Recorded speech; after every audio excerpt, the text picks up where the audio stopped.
I want to talk about something that's heavy, complicated, and honestly frustrating. If you're following what has happened in Los Angeles, you've probably heard this headline before. After the fires destroyed thousands of homes, Donald Trump said that he would override local zoning and permitting rules in order to allow for homeowners to rebuild faster. This sentence alone should make planners sit up straight, because on the surface, it feels like relief, right? Speed, action, help. But underneath it, there's a cautionary tale about how our planning systems work and how they fail. Let me say this clearly and upfront. For the most part, I am in favor of fast rebuilding in this situation. People lost their homes, their neighborhoods, their sense of safety. They don't need lectures about procedures. They need a roof, stability, and a path forward. But I'm also uneasy, deeply, because federal overrides of local zoning don't happen in a vacuum. They set precedent, and in planning, precedents matter a lot. Here's the tension I'm sitting with.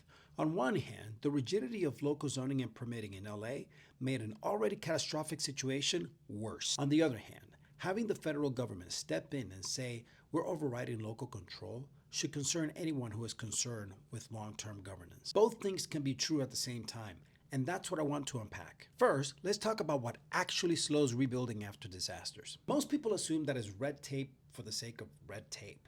It's not. It's zoning codes that are written for normal times. It's an environmental review process that's designed for incremental change. It's building permitting regulations that assumes stability, not mass destruction. Those systems were never designed for thousands of homes to be wiped out at once. So when disasters hit, we ask a system that was written for stability to suddenly become flexible, and it can't.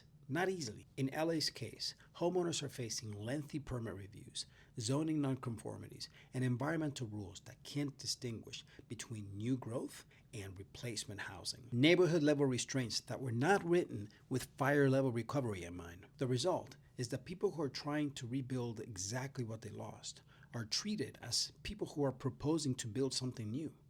This is a planning failure. Now here's where I get frustrated as a planner, because this didn't have to be this hard. Resilience is more than just about a stronger building or fire-resistant material. Resilience is about policy resilience. It's about asking that simple question that says, what happens when everything goes wrong? Good planning thinks 20, 30, even 40 years ahead. We forecast growth, we model traffic, we plan for climate impact, but too often, we don't build real emergency flexibility into the rules themselves.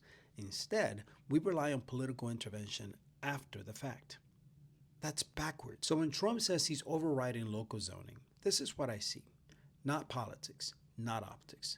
I see a system that failed to activate on its own.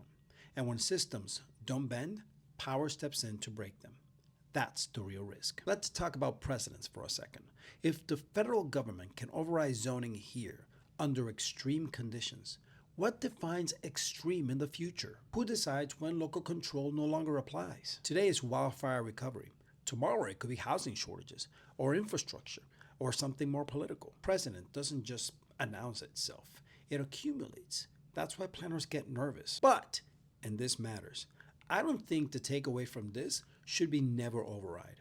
I think the takeaway should be, why did it take federal override for basic recovery to move forward? This is where planning and politics collide. Politics is reactive. Planning is supposed to be anticipatory. Politics respond to crisis. Planning exists to reduce how often crises turn into catastrophes. When planners warn about rigidity, climate risks, or outdated codes, it's not academic.